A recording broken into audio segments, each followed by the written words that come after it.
Welcome back again dear student, good morning to all of you. हम लोग बात कर रहे थे हमारी लास्ट वीडियो के अंदर सेल के बारे में। व्हाट इज अ सेल, कि सेल है क्या, ठीक है, कोशिका क्या है। हम लोगों ने सेल का जनरल इंट्रोडक्शन पढ़ा था, उसकी डेफिनेशंस पढ़ी थी, राइट। अब बात करें हम लोग सेल का डेफिनेशन में पढ़ लिया, हम लोगों ने सेल की इंट्रोडक्शन में पढ़ ली। फिर मैंने आप लोगों को सेल की डिस्कवरी के बारे में बताया था कि जो डिस्कवरी है वो 1665 के अंदर कब हुई थी। 1665 के अंदर रॉबर्ट हुक ने, किसने किया था बेटा, रॉबर्ट हुक ने। कहां से निकाली वो, कॉर्क सेल, कॉर्क सेल यानी कि बार्क ऑफ ट्री, पेड़ की छाल से, यहां से निकाला था पहला सेल। आई बात समझ में, आई बात समझ में बेटा। और ये सेल जो कैसा था, ये सेल जो था ये था डेड सेल। कैसा सेल था ये, डेड सेल। कैसा सेल था बेटा ये, डेड सेल। अगर हम लोग बात करें कि सर आपका क्वेश्चन आता है, आपने सर डेड सेल के बारे में तो बता दिया, लेकिन अभी तो हम लोग सेल को एक लिविंग थिंग्स मान रहे, एक लिविंग थिंग मान रहे। तो फर्स्ट लिविंग थिंग सेल जो है, फर्स्ट लिविंग सेल किसने कब खोजा था, 1670 के अंदर, 1670 में, यानी इसकी जस्ट आफ्टर 5 ईयर प्लस 5, इसके 5 साल बाद, इसके 5 साल बाद किसने निकाला था बेटा, Antonie van Leeuwenhoek. Antonie van Leeuwenhoek ने खोजा था, ठीक है। किसको खोजा उसने सबसे पहले, बैक्टीरियल सेल को। किसको, बैक्टीरियल सेल को। अच्छा, तो सर उसने लिविंग सेल तो खोज लिया, देखा था उसने खुद की माइक्रोस्कोप का इन्वेंशन किया था, यानी कि माइक्रोस्कोप के अंदर उसे खोजा था। हम लोग यहां तक पढ़ चुके थे, हम लोग क्या है यहां तक पढ़ चुके थे। अब बात कर रहे हैं हम लोग सेल टाइप के बारे में। फिर हम लोगों ने सेल टाइप को पढ़ने से पहले एक टॉपिक पढ़ा था, मैंने आपको जनरल 3 टर्म बताई थी इससे पहले वाली वीडियो के अंदर, कि साइज क्या होती है, स्ट्रक्चर क्या होता है, शेप क्या होता है। साइज मतलब किसी का आकार, यानी कि वो कितना तो उसका लेंथ है, कितना उसका ब्रेड्थ है, ठीक है, कितनी उसकी लंबाई है और कितनी उसकी क्या है, चौड़ाई है। ओके, लेंथ और ब्रेड्थ की बात हम लोगों ने कर ली। शेप, शेप मतलब कि वो आउट व्यू में से, बाहर से वो कैसा दिखाई देता है। हमें पता है कोई भी चीज है, सपोज दैट कि ये मैं पेन की बात करूं, ठीक है ना, ये एक सेल है, ये क्या है, सिलेंड्रिकल दिखाई दे रहा है, ठीक है। शेप और साइज दोनों बाहर से मेजर हो सकते हैं। सपोज दैट कि ये 10 मीटर जो 10 सेंटीमीटर लंबा है और 1 या 1.5 सेंटीमीटर क्या है, चौड़ा, ठीक है। तो ये 10 सेंटीमीटर लंबा है और 1 सेंटीमीटर क्या है, चौड़ा है। तो ये क्या है, इसका साइज और शेप हो गया, ठीक है। अच्छा, एक बात, कलर भी आप लोग बाहर से देख सकते हो, कलर भी हम लोग बाहर से देख सकते हैं। लेकिन बात कर रहे थे हम लोग स्ट्रक्चर के बारे में। इसके बारे में बात कर रहे थे यस्टरडे, स्ट्रक्चर के बारे में। स्ट्रक्चर क्या है, स्ट्रक्चर मतलब कि it include, generally include components. ये जनरली किसको इंक्लूड कर रहा है, कंपोनेंट्स को, कि वो किन किन घटकों से मिलकर बना हुआ है। अगर हम लोग बात करें, अब सुनिएगा मेरी बात भाई, ये कोई ऑब्जेक्ट है, कोई भी ऑब्जेक्ट है, सपोज दैट कि चलो मैं ये दूसरा निकाल लेता हूँ ऑब्जेक्ट, मैंने ये सेकंड ऑब्जेक्ट निकाल दिया। कौन सा ऑब्जेक्ट निकाल दिया, ये सेकंड। अब बात करते हैं हम लोग कि भाई ये ऑब्जेक्ट किस किस से मिलकर बना हुआ है, ठीक है। ये ऑब्जेक्ट है, हमें पता है कि ये ग्रीन कलर व्हाइट कलर का दिख रहा है, रेड कलर की स्ट्रिप दिखाई दे रही है। ऑब्जेक्ट क्या है, किस किस से मिलकर बना हुआ है। आपने इसको ओपन किया, निब है, निब के बाद इसको ओपन करते हैं हम लोग, अंदर क्या दिखाई देता है। तो इस केस में क्या है कि ये आप लोगों को किस किस चीज में दिखाई दे रहा है, यानी कि इसके अंदर क्या क्या चीजें हैं। एग्जैक्टली बात करें हम लोग ये, ठीक है, एग्जैक्टली अगर हम लोग बात करें तो स्ट्रक्चर मतलब कि components, components which are included in a particular object, कि वो कंपोनेंट जो किसी भी एक ऑब्जेक्ट के अंदर इंक्लूडेड है वो उसकी स्ट्रक्चर के अंदर आती है, ठीक है। फिर हम लोग बात कर रहे थे टाइप ऑफ सेल्स, और मैंने शायद थोड़ा सा जनरल इंट्रोडक्शन पढ़ा था, थोड़ा सा जनरल इंट्रोडक्शन हम लोगों ने पढ़ा था कि टाइप ऑफ सेल्स। आज हम लोग थोड़ा डिटेल में लेते हैं टाइप ऑफ सेल्स को विद डिफरेंस के बाद में, ठीक है। सेल टाइप, आज का जो हमारा टॉपिक है वो क्या है, सेल टाइप, कोशिका के प्रकार। अगर कोई हिंदी में पढ़ना चाहे तो हम लोग हिंदी में पढ़ेंगे, कोशिका के प्रकार, ठीक है। कोशिका कितने प्रकार की होती है बेटा, ये यूनिवर्सल ट्रुथ है, एक महत्वपूर्ण सच्चाई है कि सेल जो है उसको बेसिकली 2 कैटेगरी में डिवाइड किया गया है। कितनी कैटेगरी में डिवाइड किया गया है, 2 कैटेगरी में। और सेल टाइप के बेस के आधार पर जो ऑर्गेनिज्म है, सेल टाइप के बेस के आधार पर जो ऑर्गेनिज्म, वो भी 2 टाइप के होते हैं। कौन कौन सी सेल होती है, प्रोकैरियोटिक सेल और यूकैरियोटिक सेल। प्रोकैरियोटिक सेल और यूकैरियोटिक सेल, आई बात समझ में।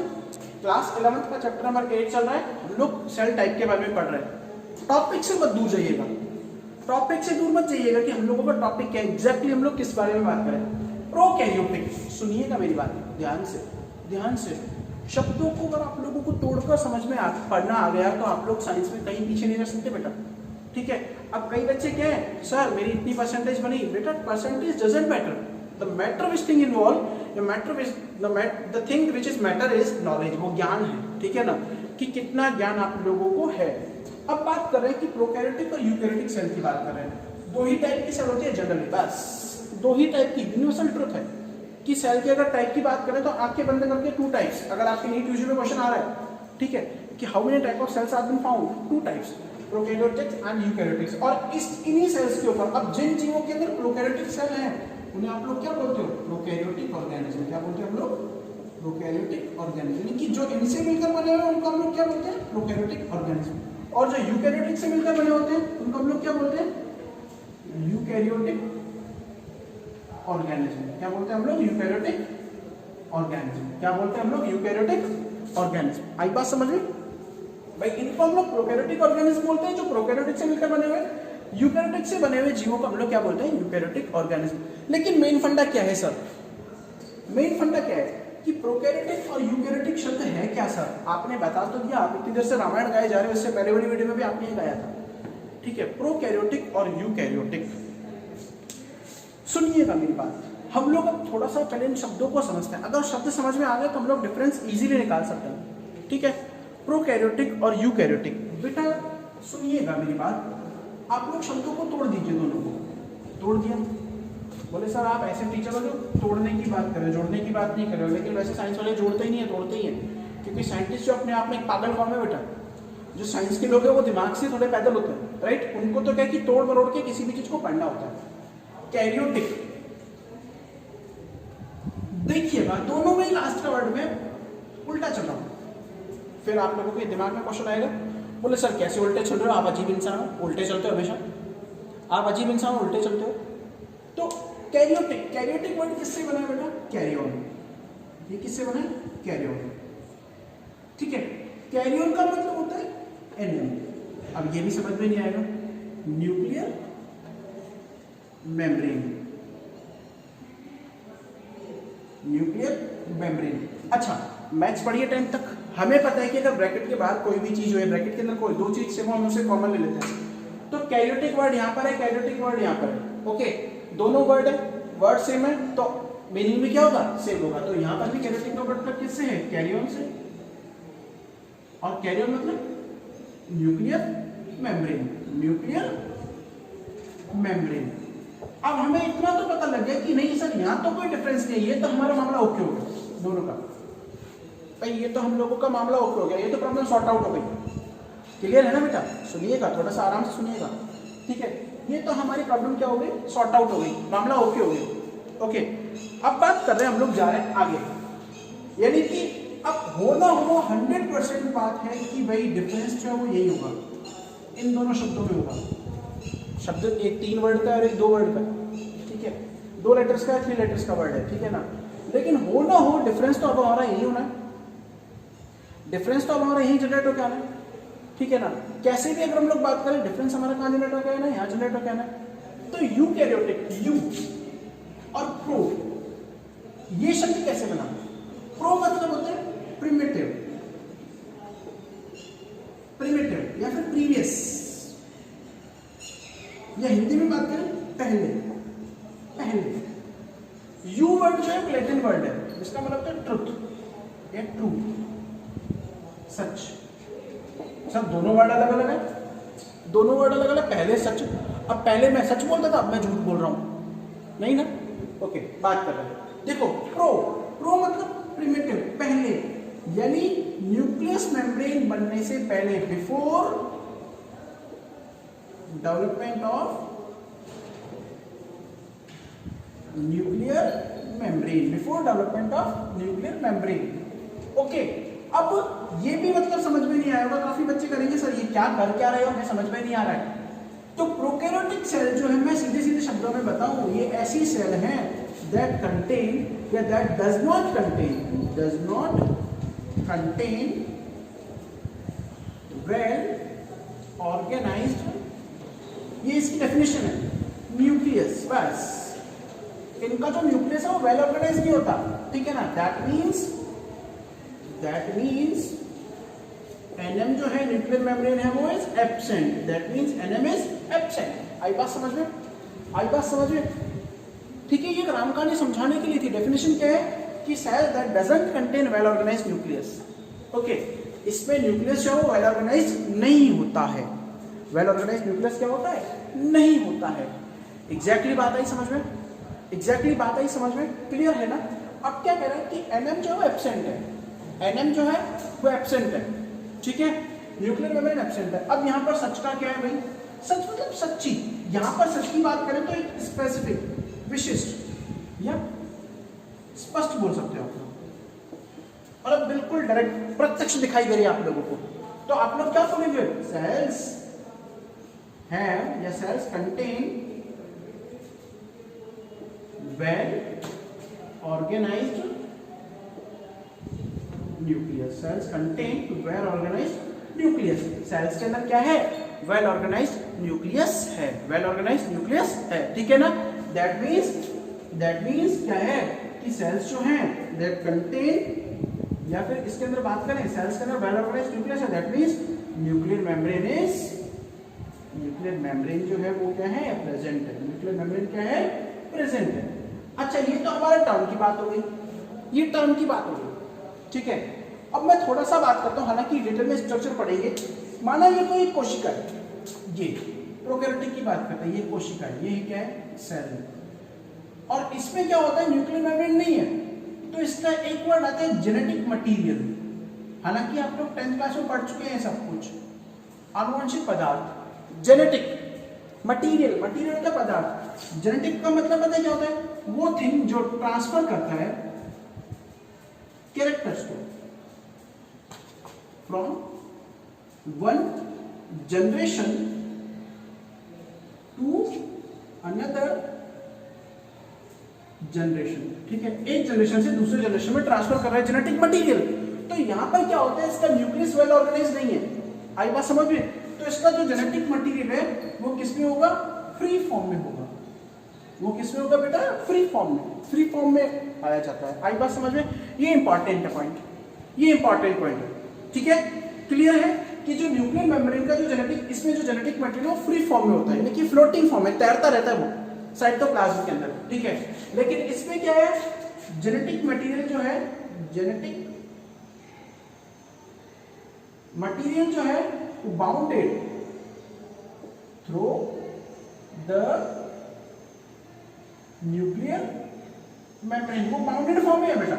बाउंडेड मतलब, अब सुनना मेरी बात, ये सेल है, ठीक है, ये इसका न्यूक्लियस है, ये सेल है, ये NMS की न्यूक्लियर मेम्ब्रेन, और जेनेटिक मटेरियल जो अंदर है, अंदर मतलब वो बाहर नहीं फैल रहा है। यहाँ पर न्यूक्लियर मेम्ब्रेन नहीं है, तो पूरी सेल में कहीं ना कहीं घूम सकता है, बाउंडेड फॉर्म में होता है। आई बात समझ में? ये भी आप डिफरेंस में निकाल सकते हो, ये भी मेन पॉइंट है, की पॉइंट है।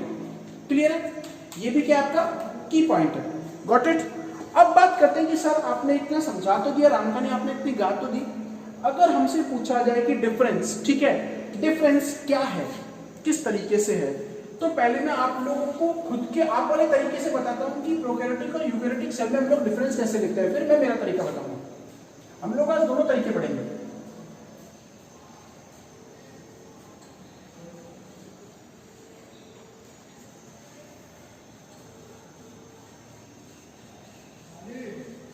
हम लोग क्या पढ़ेंगे आज? हम लोग दोनों पढ़ेंगे। जैसे प्रोकैरियोटिक सेल आप लोग जिस तरीके से पढ़ते हो, और है यूकैरियोटिक। अब प्रोकैरियोटिक के अंदर सबसे पहली बात करें, नंबर 1 पहला, न्यूक्लियर मेम्ब्रेन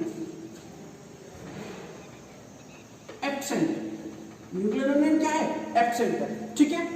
यहां पर बात करें तो न्यूक्लियर मेम्ब्रेन प्रेजेंट। आप लोग इसे नोट डाउन भी कर सकते हो, अपनी कॉपीज में नोट डाउन भी कर सकते हो। न्यूक्लियर मेम्ब्रेन क्या है? प्रेजेंट है। सेकंड थिंग आता है, अब जब न्यूक्लियर मेम्ब्रेन एब्सेंट है तो लिख सकते हो does not contain well organized दूसरा डिफरेंस बता रहा हूं इसी को लेकर, इसी को कनेक्ट करके, वेल ऑर्गेनाइज्ड न्यूक्लियस।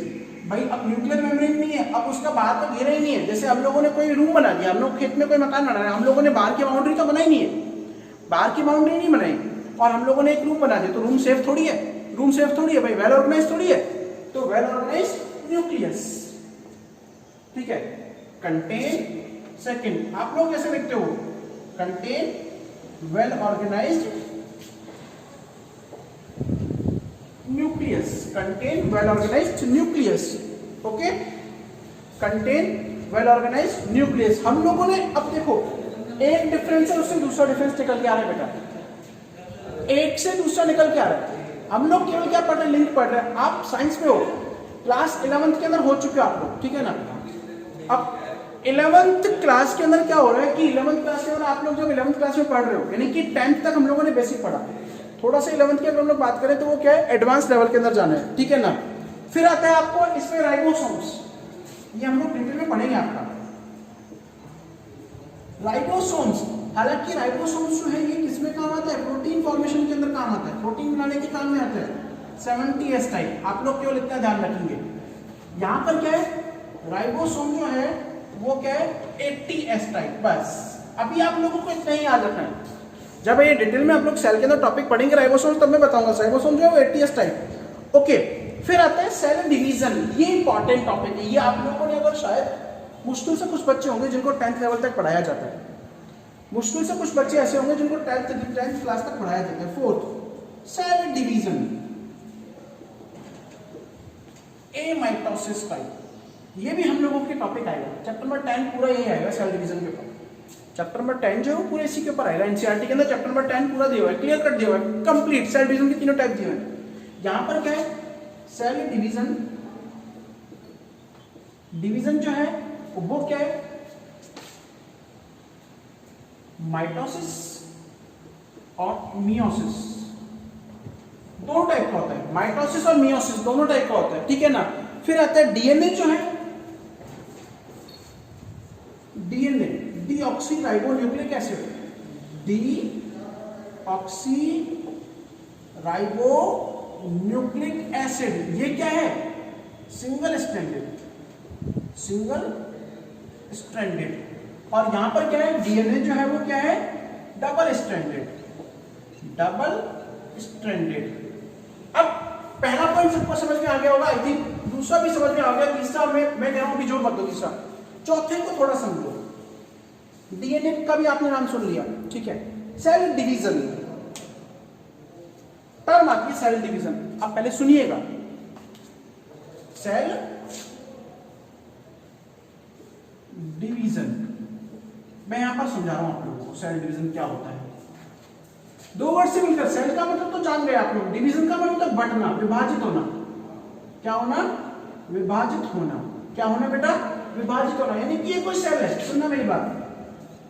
अब ये सेल डिवाइड हो गए, इसने दो नई सेल बना दी, यानी कि the process by which an individual cell, वो तरीका जिसके द्वारा कोई इंडिविजुअल सेल जो है वो डिवाइड इनटू 2 और more different daughter cells and produce their new progeny, यानी कि वो सेल, वो प्रोसेस जिसमें कोई सेल है वो डिवाइड हो रही है, बट रही है। भाई इसका ये पहला है, दूसरा है, दो पार्ट में बढ़ गई और नई सेल्स का जनरेशन कर दिया, न्यू सेल बन गए दोनों के दोनों। आई बात समझ में। तो ये क्या है, सेल डिवीजन, ये क्या है आपका सेल डिवीजन। फिर आता है कि सर ए माइटोसिस क्या होता है, ए माइटोसिस मतलब इसमें डायरेक्ट सेल डिवीजन है, सेल है डिवाइड हो गई, दो में बट गई, ठीक है ना। उधर क्या है, माइटोसिस, माइटोसिस है समसूत्री और ये है अर्धसूत्री।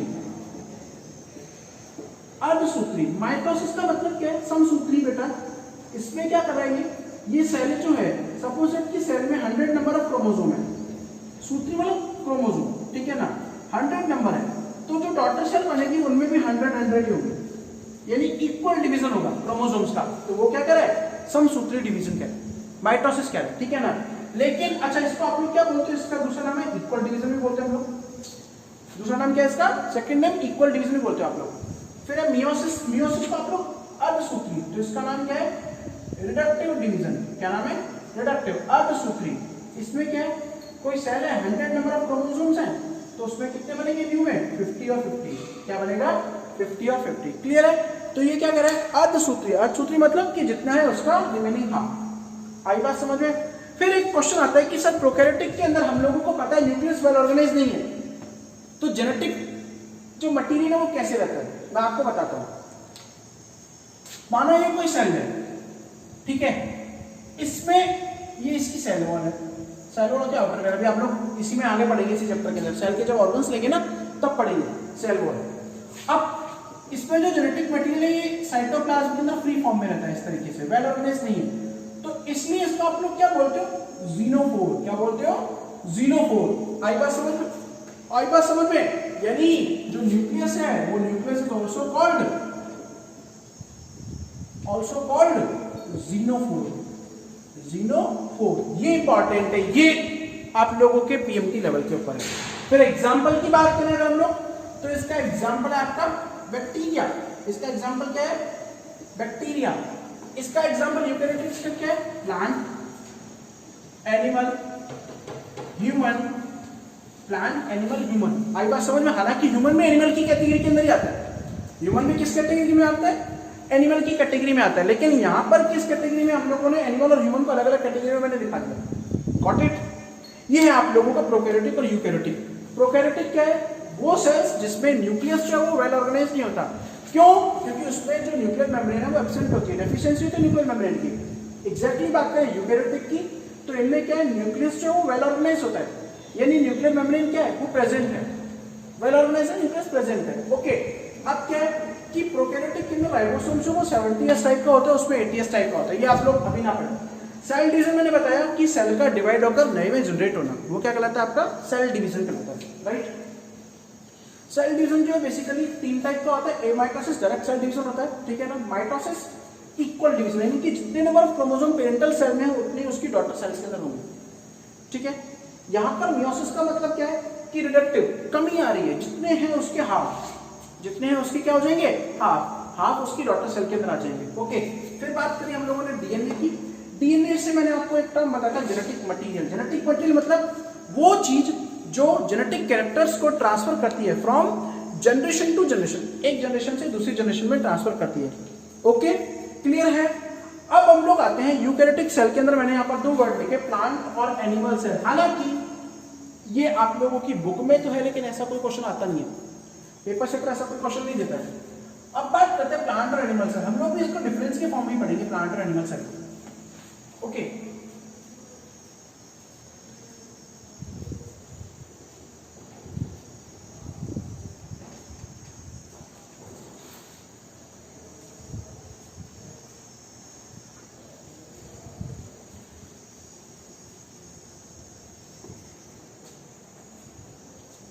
प्लांट सेल मैंने यूकेरियोटिक के जो एग्जांपल लिखे थे, plant cell versus animal cell, animal cell. Okay, plant cell और एनिमल सेल दोनों का। सबसे पहले बात करते हैं प्लांट सेल। प्लांट पौधे, पौधों में जो कोशिकाएं होती है उनको प्लांट सेल बोलते हो आप लोग, ठीक है। एनिमल सेल, जंतुओं में जो कोशिकाएं उनको आप लोग एनिमल सेल बोलते हो, राइट। हम लोग डिफरेंस की बात करते हैं तो पहला डिफरेंस आता है बेटा साइज का। यहाँ पर पहला कैरेक्टर आता है उसका साइज का। प्लांट सेल जो होती है लार्ज होती है, प्लांट की बॉडी लार्ज है, पेड़ अपने आप में बड़े होते हैं तो पेड़ों की सेल का साइज क्या होता है लार्ज होता है। ये क्या होती है स्मॉल साइज में होती है, छोटी होती है। जैसे भाई ये 4 to 5 to 8 माइक्रोमीटर की होती है तो 1 to 2 माइक्रोमीटर की होती है।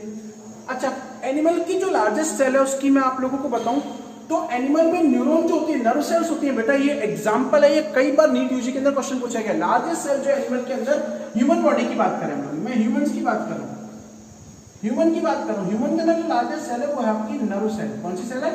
Nerve cell. लेकिन वैसे लार्जेस्ट सेल जो क्या है ऑस्ट्रिच एग, शुतुरमुर्ग का अंडा, ठीक है। फिर बात करते हैं सेल वॉल की। 2 वर्ड आता है, सेल वॉल और सेल मेम्ब्रेन। सेल वॉल और सेल मेम्ब्रेन। मैं सपोज दैट, अब सेल वॉल क्या होती है भाई, ये सेल है, इसकी आउटर कवरिंग ये वाली जो होती है सेल वॉल होती है, ठीक है, सेल वॉल। और सेल मेम्ब्रेन या प्लाज्मा मेम्ब्रेन जो है वो इसके अंदर की तरफ होते हैं, ये क्या होती है सेल मेम्ब्रेन। हम लोग पढ़ेंगे डिटेल के अंदर ये, ठीक है ना। या plasma membrane, plasma membrane, okay, cell membrane या फिर प्लाज्मा मेम्ब्रेन। अब सपोज जब मैं आपको एग्जांपल बताता हूँ, जैसे कोई हॉल है, ठीक है, हॉल के अंदर दीवारें तो हैं, दीवारें हैं, सेल वॉल रिजिड है, ठोस है बिल्कुल, ठीक है ना, मैंने कर्टन्स लगा दिए, इलास्टिक लचीले हैं, पर्दे लगा दिए मैंने, अगर मैं इसके साथ कर्टन्स भी लगाता हूं तो वो क्या है, सेल मेम्ब्रेन। तो प्लांट सेल के अंदर जो सेल वॉल है वो प्रेजेंट होती है, क्यों, क्योंकि प्लांट सेल जो कि बहुत हार्ड होती है, बहुत ज्यादा हार्ड होती है, लेकिन यहाँ पर सेल वॉल क्या है, एब्सेंट है, ओके। अगर प्लांट में प्रेजेंट है तो किससे बनी हुई है, सेल्यूलोज से, किससे बनी हुई है बेटा, सेल्यूलोज से, ठीक है। अगर एनिमल में नहीं है, ठीक, क्लियर है। तो एनिमल में क्या है, यहां पर स्पेसिफिक आपको दिखाना पड़ेगा, यहां पर आपको स्पेसिफिक लिखना पड़ेगा, क्योंकि अब हम लोग एडवांस लेवल में आ चुके हैं। तो एनिमल में क्या है, cell membrane is act as outer protective layer, वो क्या है, आउटर प्रोटेक्टिव लेयर की बात कर रही है सेल मेम्ब्रेन, ठीक है ना। सेल मेम्ब्रेन क्या है, वो इसके अंदर आउटर प्रोटेक्टिव लेयर की बात होती है, ठीक है ना। फिर आता है आप लोगों का सबसे इंपॉर्टेंट कैरेक्टर, जिसके बेस के ऊपर प्लांट और एनिमल दोनों अलग अलग किए गए, प्लास्टिड। अच्छा, प्लास्टिड काफी बच्चे नहीं समझेंगे, नहीं समझ में आएगा। प्लास्टिड का मतलब क्या होता है बेटा, क्लोरोप्लास्ट, ये वर्ड सब समझ जाओगे, क्योंकि आप लोगों ने 10th क्लास के अंदर क्या पढ़ा है, फोटोसिंथेसिस पढ़ा है, मेजर कैरेक्टर है बेटा प्लांट और एनिमल का। प्लांट में तो क्लोरोप्लास्ट क्या है, प्रेजेंट है। अब इसी के कारण तो हम लोगों ने प्लांट को ऑटोट्रॉफ बोला है, इसी के कारण तो प्लांट ऑटोट्रॉफ है, यानी कि अपना फूड खुद बना रहा है, किसके थ्रू, कौन सा प्रोसेस काम में आ रहा है, फोटोसिंथेसिस। अब देखो एक एक चीज लिंक्ड है अपने आप में, एक एक चीज कनेक्टेड है अपने आप में। यहां पर क्या है, एब्सेंट, यहां पर क्या है, एब्सेंट है बेटा, गॉट इट। यहां पर क्या है, एब्सेंट है, प्लास्टिड एब्सेंट होता है। फिर आता है आपका वैक्यूल्स, वैक्यूल्स होता है बेटा ब्लैंक स्पेस, वैक्यूल्स होता है बेटा ब्लैंक स्पेसेस, वो प्रेजेंट होती है इसके अंदर और लार्ज होती है साइज में। अच्छा, वैक्यूल का काम पता है क्या है, अभी आगे इसमें सारे ऑर्गन आएंगे, आप लोग चिंता मत कीजिएगा, सारे ऑर्गन आएंगे और सब कुछ हम लोग डिटेल में पढ़ेंगे। वैक्यूल्स का केवल इतना काम है कि वैक्यूल्स जो है वो नॉर्मली फूड को स्टोर करके रखने का काम करती हैं। तो प्लांट का एक तो साइज लंबा है, ऊपर उसके अंदर मेटाबॉलिक रिएक्शन बहुत ज्यादा होती है, तो इसमें प्रेजेंट होती है और लार्ज साइज में होती है, ठीक है ना। इसमें आइदर एब्सेंट, या तो एब्सेंट है कुछ एनिमल में, या फिर स्मॉल इन साइज। अगर प्रेजेंट है तो क्या है, स्मॉल इन साइज, साइज में छोटी होती है। क्लियर है, क्लियर है। फिर क्या कह रहा है, फिर क्या कह रहा है भाई, वैक्यूल का काम क्या है, फूड रिजर्व करना, फूड रिजर्व करना। अब फूड रिजर्व कर रही है तो रिजर्व फूड मटेरियल क्या है, रिजर्व फूड मटेरियल जो है वो किस फॉर्म में होता है, वो होता है बेटा आपका ग्लाइकोजन की फॉर्म में। किसकी, ग्लाइकोजन, सॉरी स्टार्च की फॉर्म में होता है। किस फॉर्म में होता है, स्टार्च। स्टार्च क्या है बेटा, कॉम्प्लेक्स फॉर्म है ग्लूकोज की। ये भी आप लोगों ने 10th क्लास के अंदर पढ़ा होगा, स्टार्च फोटोसिंथेसिस बनता है। और यहाँ पर फूड किस फॉर्म में होता है, ग्लाइकोजन में। क्यों ग्लाइकोजन में होता है, क्योंकि एनिमल को इंस्टेंट एनर्जी की रिक्वायरमेंट होती है, इसलिए ग्लाइकोजन जो इजीली टूट जाता है, स्टार्च का ब्रेकडाउन इजीली नहीं होता है। ओके, फिर आता है एनिमल सेल की। अगर हम लोग बात करें तो एनिमल सेल में सेंट्रियोल जो है, सेंट्रियोल, ये भी आपके आएगा, ये सेल डिवीजन के अंदर बहुत इंपॉर्टेंट होता है। सेंट्रियोल जो है वो प्रेजेंट, ठीक है, यहां पर कितने, सेंट्रियोल जो है वो एब्सेंट। फिर मेन बात आती है, मुद्दे की बात आती है, न्यूक्लियस। सेंट्रियोल जो है, यहां तक हमने 6 कैरेक्टर पढ़ लिए, 7 है important. Nucleus, nucleus plant cell के अंदर बेटा ये क्या हो रहा है, प्लांट सेल में माइग्रेट यानी कि moved toward periphery, toward periphery. Periphery का मतलब है कोई सेल है तो इसमें सेल वॉल की तरफ होगा, यहां पर होगा प्लांट सेल का न्यूक्लियस। लेकिन एनिमल में क्या है, ये सेंटर्ड होता है, इस तरीके से सेल के बीचों बीच होता है। आई बात समझ में, एनिमल सेल के अंदर क्या है, सेंटर्ड है। प्लांट में पेरिफेरी की तरफ क्यों है, क्योंकि उसके बाद hard layer protective cell wall, और एनिमल में सेल वॉल नहीं है, इसलिए सेंटर में होता है, कि अपने आप को बचा के रखने का काम करता है। तो आज हम लोगों ने क्या पढ़ा, कि हम लोगों ने पढ़ा कि सेल जो है बेसिकली 2 टाइप की होती है, नॉर्मली 2 टाइप की होती है। कोई भी पूछा आप लोग आंखें बंद करके बता सकते हो, ठीक है ना, बेधड़क, प्रोकैरियोटिक और यूकैरियोटिक, उनके बारे में डिटेल में पढ़ा। फिर एनिमल सेल और प्लांट सेल को हम लोगों ने डिटेल के अंदर लिया, ठीक है। Thank you.